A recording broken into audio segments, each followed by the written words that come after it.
आपका स्वागत है सर्वेश सनातन चैनल पर। क्या आप जानते हैं कि महाकुंभ खत्म होते ही कहां गायब हो जाते हैं इतने नागा? क्या है इनके रहस्यमयी दुनिया का सच? तो आइए हम आपको बताते हैं। नागा यानी जिस्म पर सिर्फ राख ही राख होती है या फिर रुद्राक्ष की माला होती है। नागा अर्धकुंभ महाकुंभ में निर्वस्त्र रहकर हुंकार भरते हैं, शरीर पर भभूत लपेटते हैं, नाचते गाते हैं, डमरू ढपली बजाते हैं, लेकिन कुंभ खत्म होते ही गायब हो जाते हैं। आखिर क्या है नागाओं की रहस्यमयी दुनिया का सच? कहां से आते हैं और कहां गायब हो जाते हैं ये साधु और सन्यासी? आइए हम जानते हैं। नागा सन्यासी किसी एक गुफा में कुछ साल रहते हैं और फिर किसी दूसरी गुफा में चले जाते हैं। इस कारण इनकी सटीक स्थिति का पता लगा पाना मुश्किल होता है। इनमें से बहुत से सन्यासी वस्त्र धारण कर और कुछ निर्वस्त्र भी गुप्त स्थान पर रहकर तपस्या करते हैं। एक से दूसरी और दूसरी से तीसरी इसी तरह गुफाओं को बदलते और भोले बाबा की भक्ति में डूबे ये नागा जड़ी बूटी और कंदमूल के सहारे पूरा जीवन बिता देते हैं।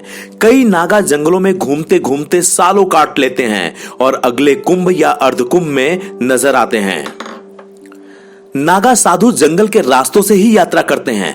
आमतौर पर ये लोग देर रात में चलना शुरू करते हैं। यात्रा के दौरान ये लोग किसी गांव या शहर में नहीं जाते, बल्कि जंगल और वीरान रास्तों में डेरा डालते हैं। रात में यात्रा और दिन में जंगल में विश्राम करने के कारण सिंहस्थ में आते या जाते हुए ये किसी को नहीं नजर आते। कुछ नागा साधु झुंड में निकलते हैं तो कुछ अकेले ही यात्रा करते हैं। नागा यात्रा में कंदमूल, फल, फूल और पत्तियों का सेवन करते हैं। नागा साधु सोने के लिए पलंग या खाट या अन्य किसी साधन का उपयोग नहीं कर सकते। यहां तक कि नागा साधुओं को कृत्रिम पलंग या बिस्तर पर सोने की भी मनाही होती है। नागा साधु केवल जमीन पर ही सोते हैं। यह बहुत ही कठोर नियम है जिसका पालन हर नागा साधु को करना पड़ता है। आमतौर पर यह नागा सन्यासी अपनी पहचान छुपा कर रखते हैं। नागा साधुओं को रात और दिन मिलाकर केवल एक ही समय भोजन करना होता है। वो भोजन भी भिक्षा मांगकर लिया गया होता है। एक नागा साधु को अधिक से अधिक 7 घरों से भिक्षा लेने का अधिकार है। अगर 7 घरों से कोई भिक्षा ना मिले तो उसे भूखा रहना पड़ता है। जो खाना मिले उसमें पसंद नापसंद को नजरअंदाज करके प्रेम पूर्वक ग्रहण करना होता है।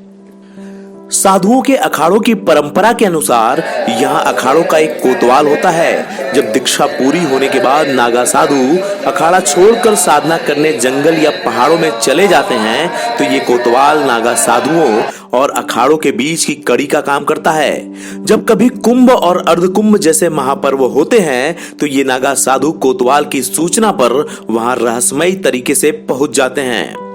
अखाड़ों के ज्यादातर नागा साधु हिमालय, काशी, गुजरात, उत्तराखंड में रहते हैं। अगर आप पहाड़ी राज्यों में भ्रमण पर जाएं तो आपको कई आश्रम या रास्ते दिखाई देंगे। मसलन ऋषिकेश से नीलकंठ जाने पर वहां आपने कई और मंदिर या मठ देखे होंगे। बस इन्हीं पहाड़ियों पर नागाओं का बसेरा होता है। ये सभी गांव या शहर से दूर पहाड़ों, गुफाओं, कंदराओं में साधना करते हैं। नागा सन्यासी एक गुफा में कुछ साल रहने के बाद अपनी जगह बदल देता है। तो दोस्तों, ये है नागा साधुओं का रहस्य और इस तरह से जीते हैं नागा साधु अपनी जिंदगी। अगर आप चाहते हैं कि आपको इस तरह की जानकारी मिलती रहे और अगर आप हमसे जुड़ना चाहते हैं तो इस चैनल पर लाइक कीजिए, कमेंट कीजिए और हमें यह भी बताइए कि आपको हमारे वीडियो कैसे लगते हैं। जैसे ही आप इस चैनल को सब्सक्राइब करेंगे हमारा वीडियो आपको मिलने लगेगा।